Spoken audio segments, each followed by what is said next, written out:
You've been writing front-end code for a while now, maybe a long while. But if someone put you on the spot right now and asked you what actually happens when your framework renders a component, could you walk through it? Most developers can't, and that's what separates someone who writes code from someone who understands it. So, here are some front-end concepts you need to know. Let's get into it. Oh, and quickly before we start, I post 3 videos weekly, so subscribe and hit that bell to become a codehead and get notified as soon as I drop.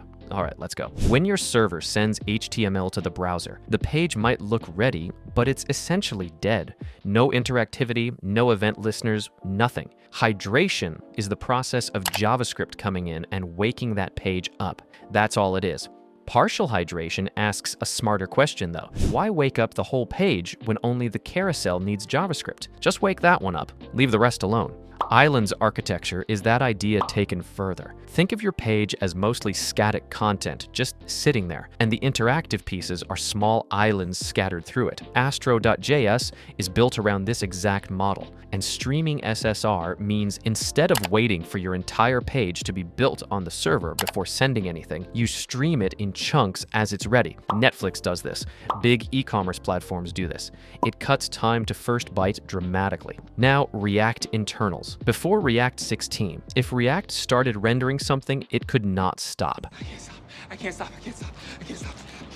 It was a synchronous process, start to finish. If that took too long, your UI froze. Fiber was a complete rewrite of React's core that changed this. It broke rendering work into small units that can be paused, prioritized, and picked back up later. That's what made concurrent rendering possible. React can now work on a low priority update in the background while keeping your UI responsive for more urgent things. Time slicing is how it does that practically, spreading rendering work across multiple frames so the browser never locks up. Memoization feels like a free win, but it's not. Wrapping a cheap calculation in use memo adds overhead. It has to store the results, track the dependencies, and compare them on every render. If the calculation is simple, that cost is higher than just running it again. Stale closures are sneakier. When a function closes over a variable, it captures that variable's value at the time it was created. If state updates after that point, your function still holds the old value and doesn't know any better. You've seen the bug, the count is wrong, and you can't figure out why. That's usually it. And the event loop.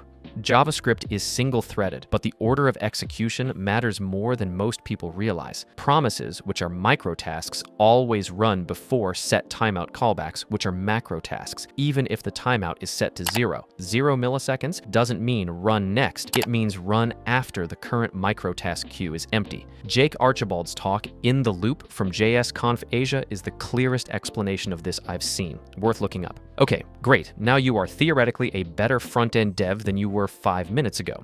But in order to become a better software developer, you also need to focus on backend, and that's where boot.dev, the sponsor of today's video, comes in. Boot.dev teaches backend from the ground up in Python, SQL, Go, and TypeScript, but the key difference is that you're actually doing the work, not just watching someone else do it. You're building real projects, writing real code, and solving the same kinds of problems you'd face on the job. I've been using boot.dev myself, and what keeps me coming back is that it stays fun without becoming shallow. You earn XP, level up, complete quests, and yes, occasionally fight bosses, but it's all built around genuinely solid fundamentals. And whenever you get stuck, Boots, their Bear Wizard AI tutor, jumps in with context-aware hints and follow-up questions instead of just dumping the answer and moving on. They also recently launched Training Grounds, which lets you grind infinite custom challenges so you can really lock concepts in before moving forward. All the content is free to read and watch, and a membership unlocks the interactive coding, AI help, and progress tracking. If you want to check it out, use my link in the description and code CODEHEAD for 25% off your first year.